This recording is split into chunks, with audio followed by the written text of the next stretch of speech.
إنه كان صادق الوعد وكان رسولا نبيا وكان يأمر أهله بالصلاة والزكاة وكان عند ربه مرضيا صدق اللہ العظیم۔ یہاں پر ذکر ہے حضرت اسماعیل علیہ السلام کا، جن کا لقب ذبیح اللہ ہے، اور یہ بیٹے ہیں حضرت ابراہیم علیہ السلام کے، اور یہ بھی نبی ہیں، اور ان کے باپ حضرت ابراہیم علیہ السلام بھی ایک عظیم پیغمبر تھے، رسول تھے۔ تو اللہ رب العزت نے حضرت اسماعیل علیہ السلام کی اولاد میں جناب نبی کریم صلی اللہ علیہ وسلم کو بھیجا۔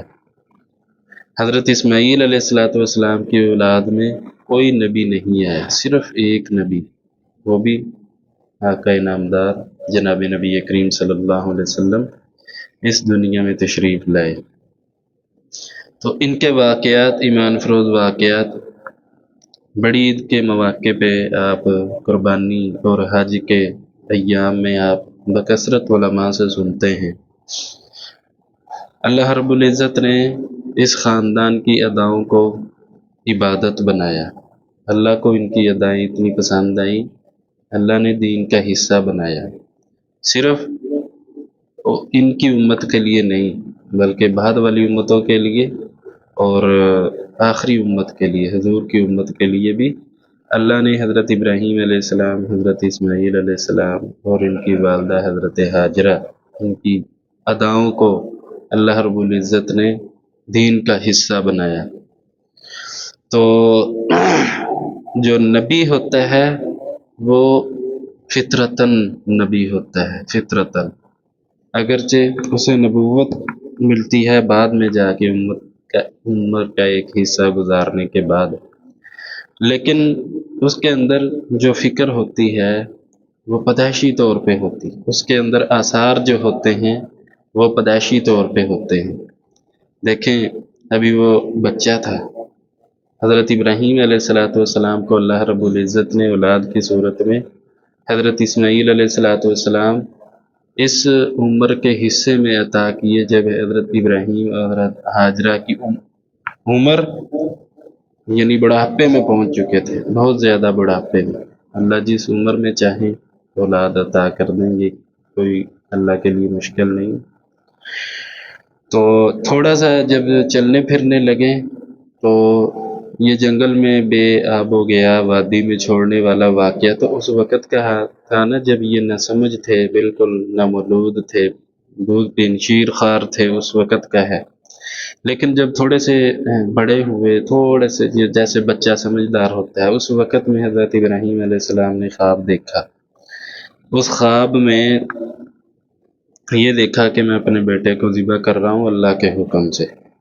تو یہ خواب اسماعیل علیہ السلام کو سنایا، آگے سے یہ نہیں کہا کہ مجھے ذبح کر رہے ہیں، میں پھر زندہ نہیں رہوں گا، یا ایسی ویسی ڈرنے والی باتیں، ایسی کوئی ہرگز بات نہیں، بلکہ الٹا جواب اپنے باپ کو کیا دیا، دیر کس بات کی ہے، آؤ چلے اللہ کا حکم پورا کریں۔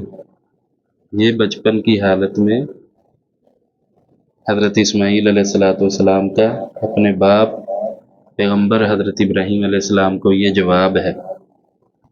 تو یہی پیغمبر تھے حضرت اسماعیل علیہ السلام، حضرت ابراہیم علیہ السلام، کہ جنہوں نے کعبے کی دیواروں کو بلند کیا، اور مزدور کا کام حضرت اسماعیل علیہ السلام نے دیا، مستری کا کام حضرت ابراہیم علیہ السلام نے کیا۔ اللہ نے ان کی دعاؤں کو قرآن کا حصہ بنایا۔ یہ ان کے ایمان فروز واقعات اللہ رب العزت نے قرآن کریم کے اندر ذکر کر کے ہمارے لیے اللہ نے بہت بڑا احسان کیا ہے۔ اگر ہمارے اندر غیرت ایمانی کچھ باقی ہو، ہمارے اندر کچھ فکر باقی ہو، تو یہ واقعات بہت کچھ ہمیں سکھاتے ہیں۔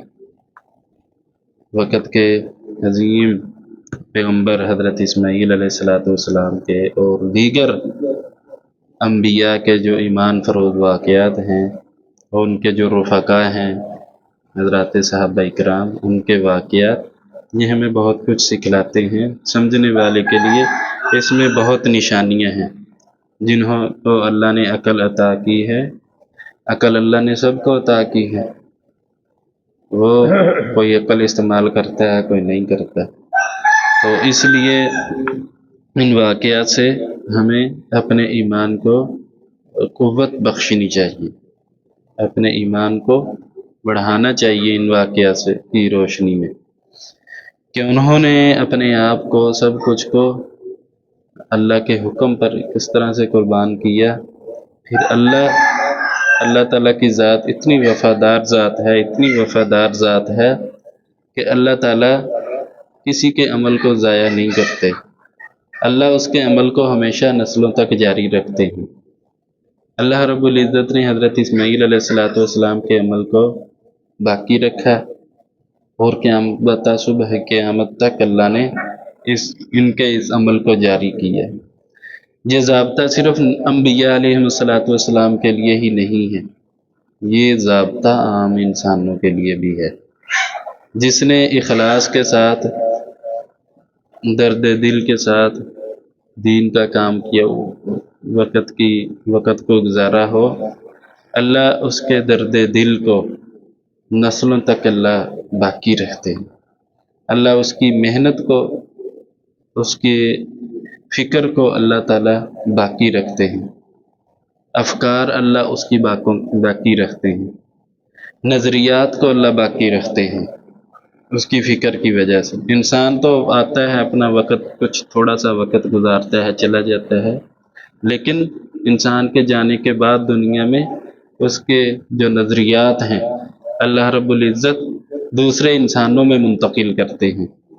حضرت سید عطا اللہ شاہ صاحب بخاری رحمۃ اللہ علیہ کے نظریات ان کی زندگی تک محدود تھے، اور دیگر کتنی علمی شخصیات جو گزری ہیں، حضرت جنگوی رحمۃ اللہ علیہ فکر صحابہ میں انہوں نے اپنی زندگی کا تھوڑا سا حصہ لگایا۔ جب ان کی دنیا سے وفات ہوئی، شہادت ہوئی، تو ان کی فکر کو لے کر چلنے والے محدود تھے لوگ۔ ہونا تو یہ چاہیے تھا وہ چلے گئے دنیا سے، وہ بھی ان کی فکر، ان کے نظریات ختم ہو جاتے، لیکن اس وقت تک، ان کی زندگی تک بھی ان کا کام محدود تھا۔ لیکن جس طرح سے وقت گزرتا گیا، اللہ نے وہ جو سینکڑوں میں جو لوگ تھے، اللہ نے ہزاروں میں کر دیے، وقت اور گزرا، لاکھوں میں چلے گئے، اب کروڑوں لوگ ان کی فکر کو زندہ کرنے والے ہیں۔ یہ ہوتی ہے درد دل، اور یہی درد دل ہم اگر اپنے اندر رکھیں گے تو پھر اپنی نسلوں کو، اولادوں کو کہنے کی ضرورت نہیں ہے۔ زیادہ اپنی اولاد کے لیے گلے شکوے ہمیں بھی نہیں کرنے چاہیے، بس اپنے اعمال کو درست رکھیں، اللہ کا فضل ہوگا انشاءاللہ، ہماری اولاد، ہماری نسلیں خود ہی خیر کے کام کے اوپر آ جائیں گی۔ بس بڑوں کے کام جو ہیں، والدین جو بڑے ہیں گھر کے سربراہ، ان کے کام نیک اعمال ہونے چاہیے، ساری فکر مندی ان کے اندر ہونی چاہیے۔ اللہ رب العزت بعد والوں کو بھی اللہ قبول کر لیں گے انشاءاللہ۔ وَاذْكُرْ فِي الْكِتَابِ اسماعیل، ذکر ہے یہاں پر حضرت اسماعیل علیہ السلام کا۔ إِنَّهُ كَانَ صَادِقَ الْوَعْدِ وَكَانَ رَسُولًا نَبِيًّا، یہ ایک عظیم پیغمبر ہیں، سچے رسول ہیں۔ اللہ تعالیٰ نے ان کو حکم دیا، ان کی اہل کو، کہ وہ نماز پڑھیں اور زکوٰۃ عطا کریں۔ وَكَانَ عِندَ رَبِّهِ مَرْضِيًّا، یہ سارا سراسر اللہ کی طرف سے تھا، اور تھے اپنے رب کے نزدیک پسندیدہ، بہت زیادہ پسندیدہ تھے، جن کو اللہ نے مخاطب کیا۔ پھر ان کو مخاطب کر کے اللہ رب العزت نے امت تک یہ پیغام پہنچایا۔ اللہ تعالیٰ سے دعا ہے اللہ تعالیٰ ہمیں ان آیات کی صحیح تفسیر سمجھنے کی، عمل کرنے کی توفیق عطا فرمائے۔